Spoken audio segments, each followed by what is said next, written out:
trouble automatic, itong manual lang. Okay, kung may trouble kayo, pwede naman kayo mag-manual lang. Pero yung usual, weekly sa weekly, tapos pinapadala sa account. Tapos performance. Okay, agent performance. So, kailangan lang kumuha para meron tayo pagkukumpara sa May-reprint ba? O, tama. So, pag manual lang natin, click lang no, log manual siya no, tapos select lang no, cylinder number no, 1, 2, 3, 4, 5, 6. Okay. So, click nyo lang yan. Wala pang all eh. Sarap pa kayo all, no? Meron na sa all. Meron na sa all. Oo, baka nag-log ka. Oo, para sabay-sabay.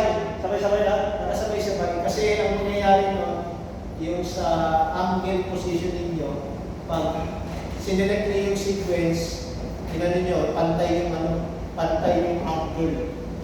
Okay. Okay, pantay yung Pantay oras, pantay lahat. Lahat the same time. Okay, makikita yun. Okay, so manual lang tayo.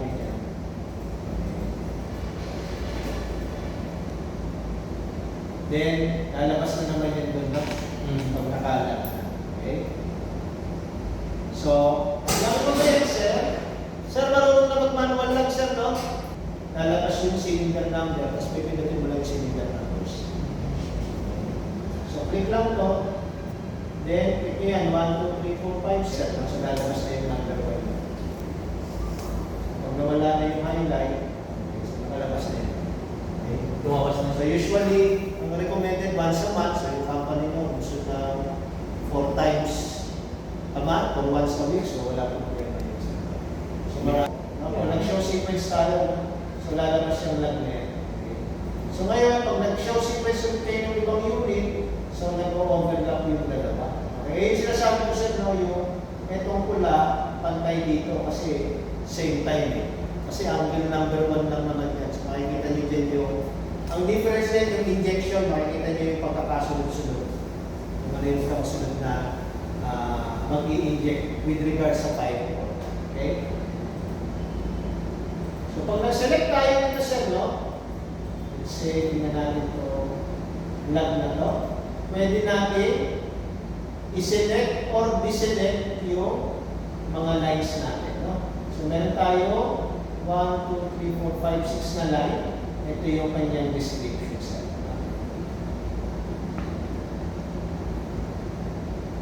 Viva set point, Viva feedback, Viva controller, plunger feedback, exhaust valve feedback, then yung angle, taco angle cylinder. No? So yung taco angle natin is, kahit anong CCU yan, syempre ang binibigay lang naman na signal is cylinder number 1. Okay? Ibig sabihin, itong dalawang dulo ninyo, TDC to TDC. 0 to 360. Yung 360 nyo, 0 rin. Okay, so 0 to 0. Okay? So TDC to TDC. Okay? Pero for cylinder number 1 yan, kahit CCU5 na. Usually, hindi naman kasi nagandaan sa troubleshoot. Okay? So, unahin natin ito, yellow line. So, anong ibig sabihin itong yellow line natin?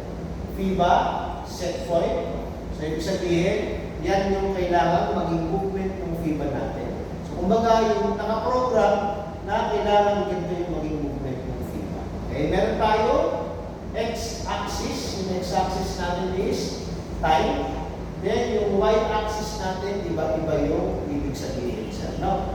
Para din sa ating FIBA, okay, ang ibig sabihin yan, stroke, 20 mm stroke yan. So, yung FIBA ninyo naka-design, nasasagad sa baba, sasagad sa taas, physically 20 mm yung stroke. At yung 20 mm ngayon is from minus 10,000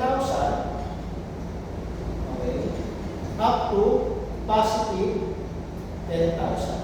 Okay, kaya yung 0 to 20 mm stroke. Okay, pinakamababang posisyon, pinakamataas na posisyon. In milliampere, ano yung pinakamababang posisyon? Ha?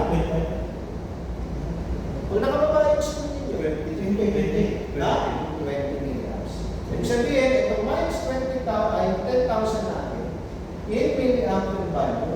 Yan yung ating 20 mil lang. So approximate siya no? Kasi depende sa calibration ng feedback sensor. At yung 10,000 natin, yung tinatawag na 4 mil lang. So ito ay applicable kay feedback, set point, and feedback. Meron tayo kanina din-discuss neutral position. Ano ibig sabihin ng neutral position, sir? Ano ibig sabihin pag nasa gitna siya? Steady. Neutral.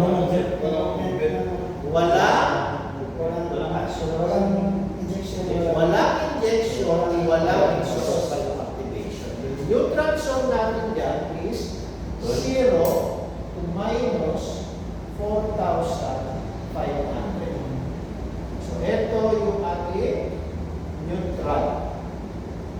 Ibig sabihin, no activation. So, ibig sabihin, above 0, saan pupunta yung hydraulic oil feedback? Mapunta sa CFI. Okay. Fuel injection. Pag below minus 4,500, saan pupunta yung hydraulic oil? Exhaust valve activation. So, ibig sabihin, yung 0 to minus 4,500 natin, ang nakabukas dyan ay drain. Ay sarado yung P. Okay. Close yung P natin, ang bukas is TFI at TBA. Yes, sir. Partly open, no? Pero not necessarily open kagad. No? Kasi pag tinignan nyo dito, sir. Okay. Ito, sir, no? Hindi nakabukas yung P, pero sarado na yung T. Okay, may position yan na yung gitna halos na naka-open yung drain mo, yung partly opening na. Kasi pag naka-neutral ka, dapat naka-open na siya. Kaya lang, hindi siya eksakto nakapag-close to, may bukas na dito. May certain position. Okay. Pero approximately, may bukas. Okay. So, mapapansin nyo dito, okay,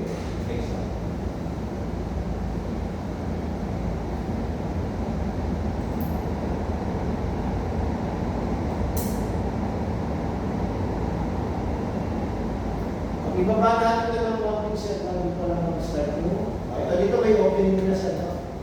Okay? So, kapag ito, bumaba pa lang sa gandun, okay? So, mas lumalaki na yung drain. Okay? Kaya dito set mo, yung neutral mo, hindi naman talaga dito niya sinasakal. Kasi kapag nandito yung neutral mo, ibig sabihin, Sarap. oh, ito pa lang yan. Ito pa lang yan, sir. Okay? Kasi pag umangat pa ng konti, open na yung ito. So, ito yung eksaktong sarado pa. Kaya lang, wala ka po talagang drain. Okay? Kaya pag bumalik itong FIBA mo, sir, hindi ang bumalik niyan dito, no? Halos na dun sa gitna. Kasi para yung drain niya, kahit naka-neutral ka, is naka-open na. Okay? So, vice versa, pati dun sa exhaust valve side na. Okay? So dito mapapansin nyo rin, no, na zoom in muna natin. No? Yung zoom in, no, yung left click, i-hold nyo, draw kayo ng square, tapos bibitawan lang natin. Okay? So pagdating dito, yung ating 0, okay? 0, dito yan, nag-start na FI. Okay? Pagdating dito, stop yung stroke ng FIBA. Hanggang yan lang iyangan niya. Tapos babalik dito. Okay? Pag dito kasi yan bumalik lang, okay, hindi pa nakabukas yung drain. Pinakita ko sa inyo kanina. Okay? Sir, paano mag-zoom in, sir? Ano lang, sir? Itong left click, hold nyo lang, tapos saka kayo bumuhin ng square. Okay. Kung nakabubuhin ka ng square, bibitawan niya. Okay, sir. Hindi siya dito, sir, na tumigil, no? Kasi ang neutral flow from here up to hanggang dito, no? So, dito siya tumigil. So, may opening na ng konti yan dito. Ay. So, mas lumaki pa yung drain kasi mas bumaba pa to. Pero nasa neutral pa rin. So, yung sabihin, bumaba pa ng bumaba pa ito ng konti. Okay? Tapos pag lumampas ka na ulit dito, ibig sabihin, ito naman, nakabukas na. Okay? Tapos sarado na yun. Okay? Any question? So, ito set point pa lang to sir. Okay? Ang totoong naging movement ng FIBA ninyo ay ito. Ang totoong naging movement ng FIBA ninyo natin is itong kulay green, no?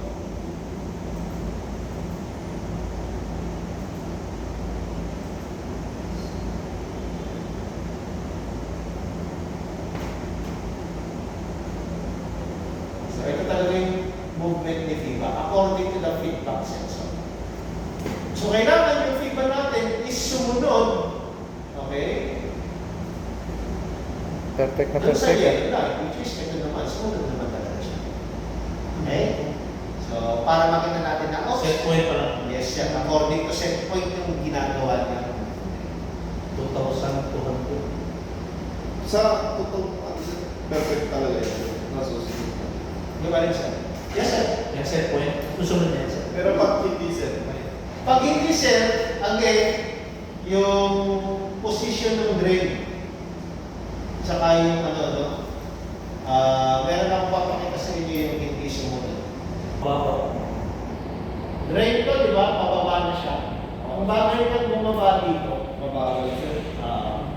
Okay, bakit siya mabagal? Kasi hindi sumakto yung FIBA mo dun sa set point nito.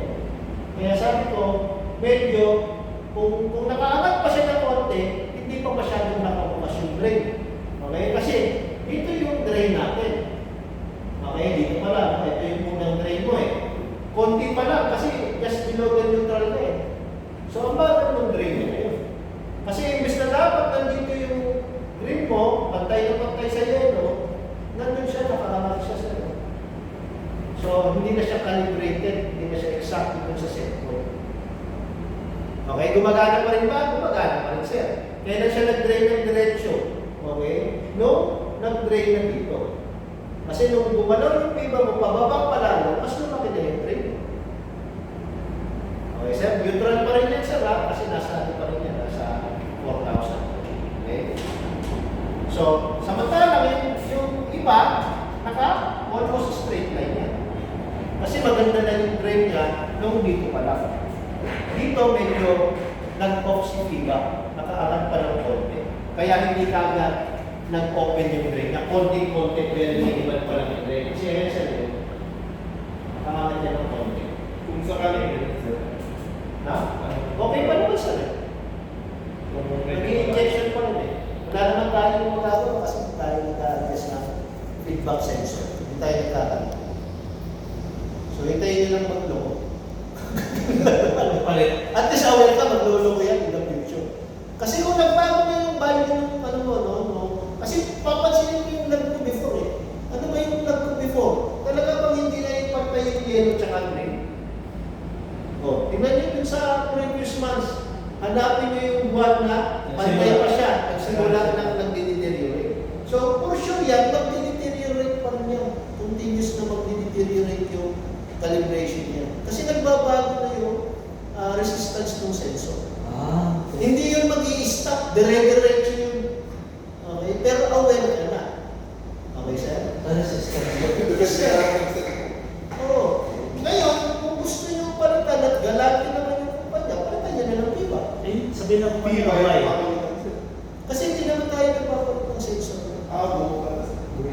Okay? Although ngayon, no, kaya lang hindi ko pa sinasabi yung ganun. Kasi, meron ilan pa lang ako narinig at hindi ko pa nakita yung service nila na yung isang type ng sensor pwede kayo ang magpalit.